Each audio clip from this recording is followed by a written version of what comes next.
नमस्कार. आज मी इथे शेवटो म्हणजेच बोय घेतलेले आहेत, ते साफ करून घेते.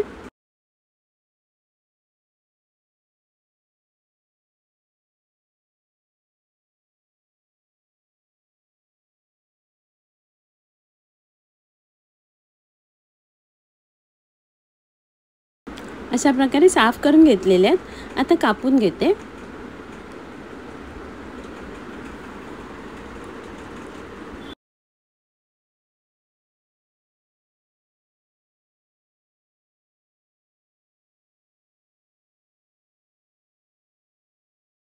छोटे तुकडे केलेल्यांची कढी बनवते आणि हे 2 फ्राय करायला ठेवते. त्याला वरून चिरा लावलेले आहेत. कोकम, आगळ, लाल तिखट, हळद आणि मीठ घालून पेस्ट करून माशांना लावून घेते व्यवस्थित आणि बाजूला ठेवते. इथे ओला जवळा घेतलेला आहे. त्यात बारीक चिरलेलं आलं, लसूण, कांदा, लिंबाचा रस, हळद, लाल मसाला, हिरवी मिरची, कोथिंबीर घालून थोडंसं मीठ घालते आणि छान मिक्स करून घेते. मीठ लावून बाजूला ठेवलेलं, त्यातनं पाणी सुटले. आता बेसन आणि तांदळाचं पीठ घालून सगळं मिक्स करून त्याचा गोळा करून घेते आणि छोटे छोटे गोळे करून हातावर थापून घेते. अशा प्रकारे पातळ थापून घेतलेले. तव्यावर तेल गरम झालेले, फ्राय करायला ठेवते. इथे बोय मासे घेतलेले आहेत, त्यांना रवा आणि तांदळाचं पीठ लावून घेते. ते पण तव्यावरती फ्राय करायला ठेवते.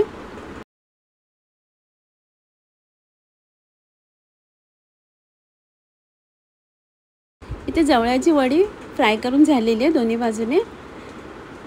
आता मी काढून घेते आणि मासे पण दोन्ही बाजूने छान कुरकुरीत होईपर्यंत फ्राय करून घेते. मासे फ्राय करून झालेले, आता मी काढून घेते.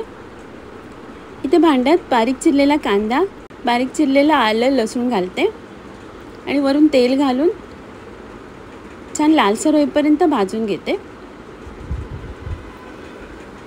लाल मसाला आणि हळद घालते आणि 2 मिनिटं तेलावर परतून घेते. इथे ओला जवळा स्वच्छ साफ करून धुवून घेतलेला तो घालते आणि तेलावर मसाल्यामध्ये परतून घेते आणि झाकण लावून घेते. 2 मिनिटं झाकण काढलेलं आहे.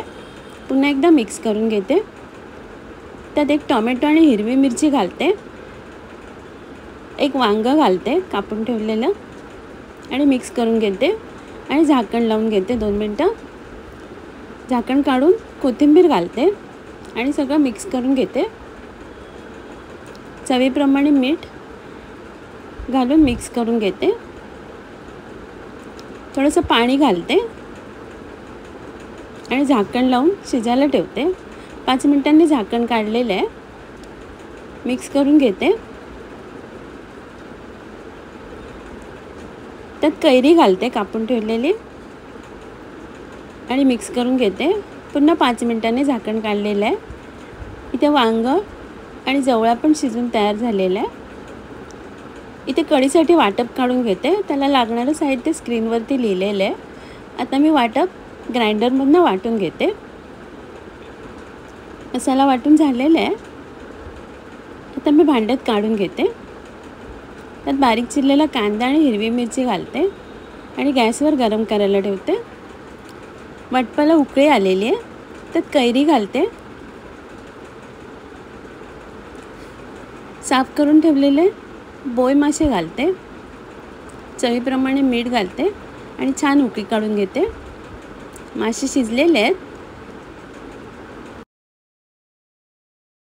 बोय माशाची कढी तयार आहे. इथे मी कोकमाची कढी करायसाठी वाटप काढून घेते. थोडंसं पाणी घालते आणि बारीक वाटून घेते. बाजूला काढून ठेवते.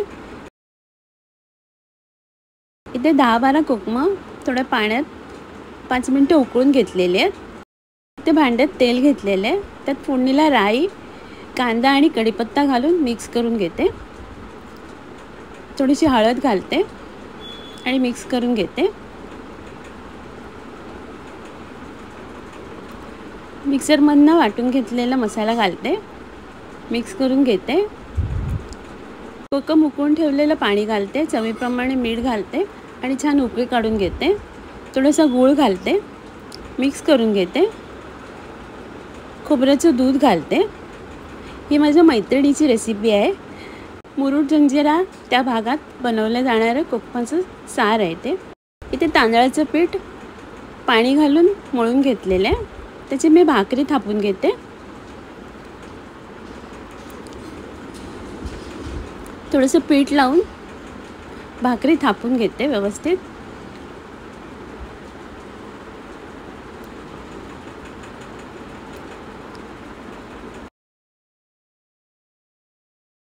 भाकरी थापून झालेली आहे. तवा गरम झालेला आहे. भाकरी तव्यावर टाकते आणि वरून पाणी लावून घेते.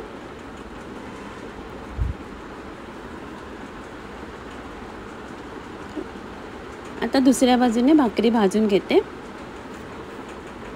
कडा भाजून घेते भाकरीच्या. आता दुसऱ्या बाजूने भाकरी छान फुललेली आहे.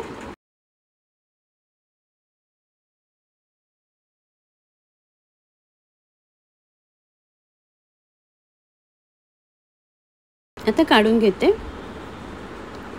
आणि सर्व करते. आजचा व्हिडिओ पाहिल्याबद्दल खूप खूप धन्यवाद.